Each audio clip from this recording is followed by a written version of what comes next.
So a while back I asked my audience to send me questions for a new Q&A video. I haven't done one in a while, so I thought it was about time. There are a bunch of them and I want to get to as many as I can, so I'm just gonna get started. Sarah asks, where is your favorite place you visited because of a Wizard Rock show? I think I have to say London, England was amazing. I had been wanting to go there for a really long time just as a Harry Potter fan. I had never been to the UK before and I was able to go to London for a conference called LeakyCon back in 2013 and it was so much fun. It was amazing. I got to do all kinds of fun Harry Potter-y things.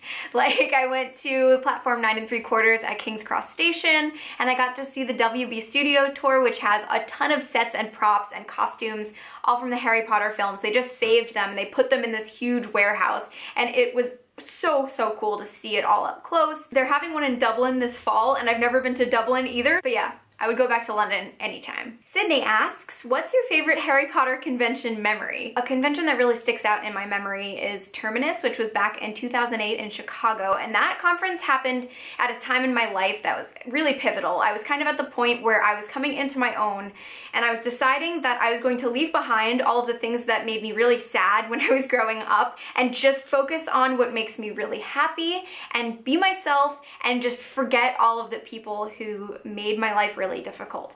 And so I had just a freaking good time at that convention. I was all over the place, going on adventures constantly. We got to go see Hank and John Green at the library there.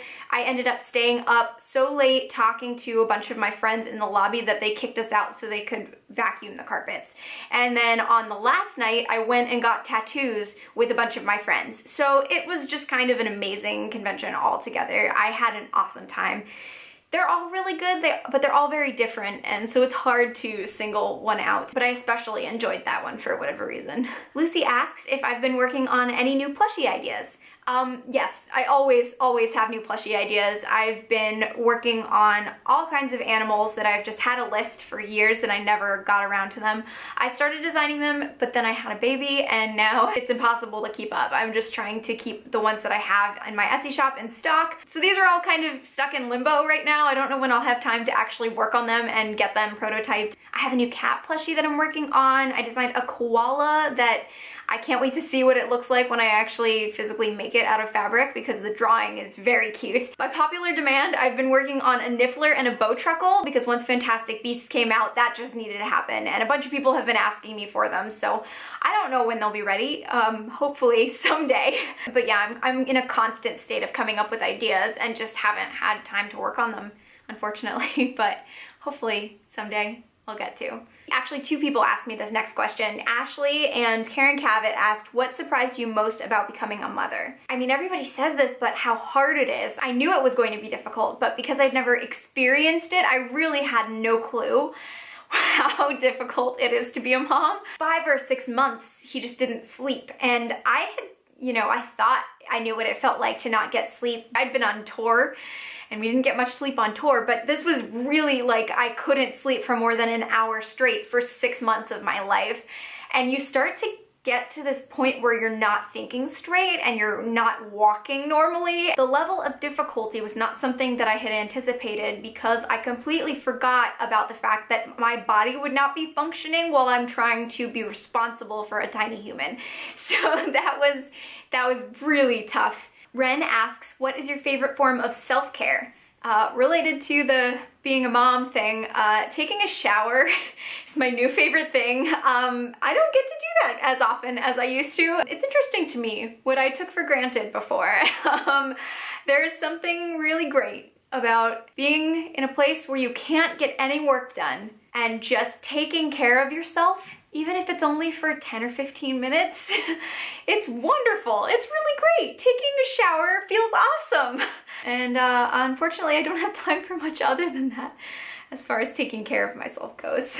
Amanda asks, what is your camera setup like? Basically, I have my camera on a tripod right here in front of me. It's on a table, and then I have a light over there, a light over there, and a light up there. I have a video I made a while back, and my setup has not really changed other than the room that it's in, so I will link that, and hopefully it'll be interesting to you. It's still up to date. James asks, how long does each plushie take to make? It depends on the plushie.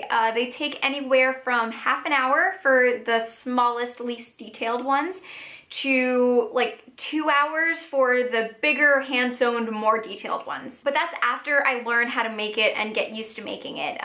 For the newer ones, it can take a lot longer than that. Sarah asks, how did the Prince's Tale album come about? Did you always have the idea to write the songs from both Lily and Snape's perspectives to tell the whole story, or did you write one specific song and it branched from there? For anyone who doesn't know, I wrote a wizard rock album called The Prince's Tale that basically tells the story of all of Snape's memories, but they're from Snape and Lily's perspectives. They alternate back and forth. It took me a really long time to actually get to a place where I felt comfortable writing that album. When I first read Harry Potter and the Deathly Hallows, that chapter jumped out at me and I knew that I needed to write at least one song, maybe possibly even a full album just about that chapter. And so I put it aside because I knew I was not ready as far as songwriting goes. I was not good enough to be able to do it justice. So I kind of had it in the back of my mind for a long time, and eventually I decided to start working on it. And it took me about 6 months of just reading that chapter over and over again and coming up with different outlines and trying to decide how many songs there would be and which memories would be in which songs. And at some point during that process, I realized that it didn't really make sense to tell the whole thing from Snape's perspective because a lot of it was very Lily-centric. For example, the memories where she has a lot of dialogue but he doesn't, it was kind of weird for me to tell the story from Snape's side. At least from a songwriting perspective, because it makes so much more sense for her to be singing the song where she's talking a lot. It was kind of odd to have Snape say, and then she said this, and then she said that, for the entire song. And the more I thought about it, the more Lily made sense as somebody to tell half the story from. I know that in the book it's a little more biased towards Snape, and Snape is very problematic in a lot of ways. So I wanted it to have that light that Lily has when she talks about things, as well as the dark. But it did take a lot of organization before I even started writing the songs because I needed to make sure that I could tell the whole story and that it would be cohesive and that it would really make sense as a whole album. An interesting thing about writing that album is that when I started writing it, I really related to Snape's side of the story. And then as I got older and I performed the songs out live a lot, I started to realize that I'm not like Snape at all. I think I actually relate more to Lily, which is great because Snape's a horrible person. It's especially interesting to me that I relate more now to songs that I wrote years and years ago. And then I realized I was more like Lily all along. I saw the good in Snape that no one else saw. Enough to write an album from his perspective, and that's very Lily of me. Anyway, if you want to listen to that album, I'll post links to where you can find it in the video description below. Thanks so much for sending in all of your questions. If you have any more questions, leave them in the comments down below. I hope that all of you are doing well. Thanks so much for watching, and I'll see you soon.